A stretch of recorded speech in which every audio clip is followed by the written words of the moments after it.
आप देख रहे हैं आदित्य। भगवान श्री रामलला की प्राण प्रतिष्ठा के विधि विधान के लिए हम लोगों ने यहाँ के सारे महंतों को बैठा करके उनकी सहमति से जो चयन किया है वह कांची पीठाधीश्वर शंकराचार्य जगतगुरु श्री विजेंद्र सरस्वती महाराज की निगरानी में उनके मार्गदर्शन में उस टोली का चयन हुआ है।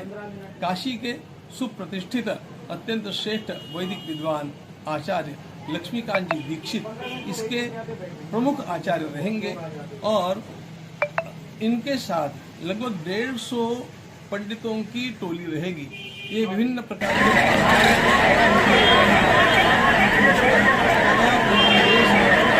किसमें लगी है भाई?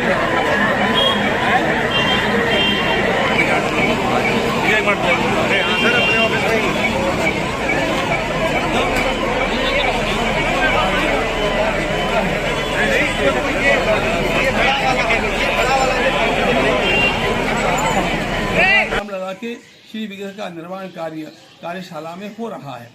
वहां से 17 को बाकायदा शोभा यात्रा के साथ मंदिर में भगवान को पधराया जाएगा और उसके पश्चात विधि विधान का आरंभ दूसरे दिन से 18 तारीख से आरंभ हो जाएगा। अब इस विधि विधान में बहुत सारे प्रकार हैं, वे चलते रहेंगे। उसमें यज्ञ है, अनेक प्रकार के संकल्प है, अनेक प्रकार के जैसे जलाधिवास है, पुष्पाधिवास है, धान्याधिवास है, शय्याधिवास है, ये वास के कार्यक्रम वो चलते रहेंगे। अनेक प्रकार के न्यास है, वो न्यास के कार्य चलेंगे। ये वैदिक विधि विधान के अनुसार चलता रहेगा।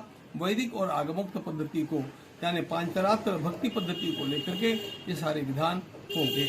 22 जनवरी को मृगशीर्ष नक्षत्र में श्री भगवान विराजमान होंगे ठीक 12:20 पर।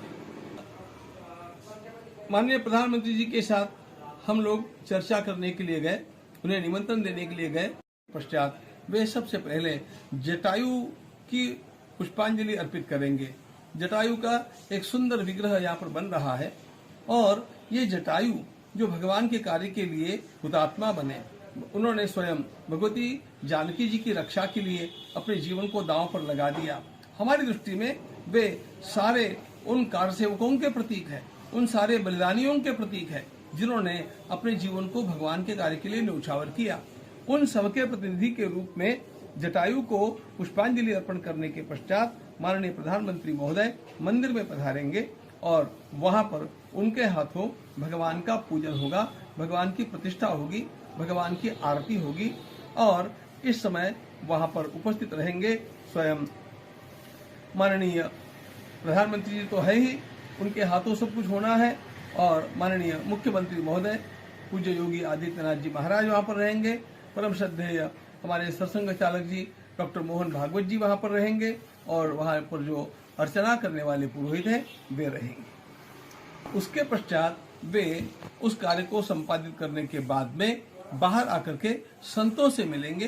संतों के और देश के चुने हुए गणमान्य अन्य लोगों के समक्ष उनका इस लोकार्पण का भाषण होगा और इस भाषण के पश्चात इस कार्य को पूर्ण करने के बाद में स्वयं संतों का दर्शन की व्यवस्था आरंभ हो जाएगी।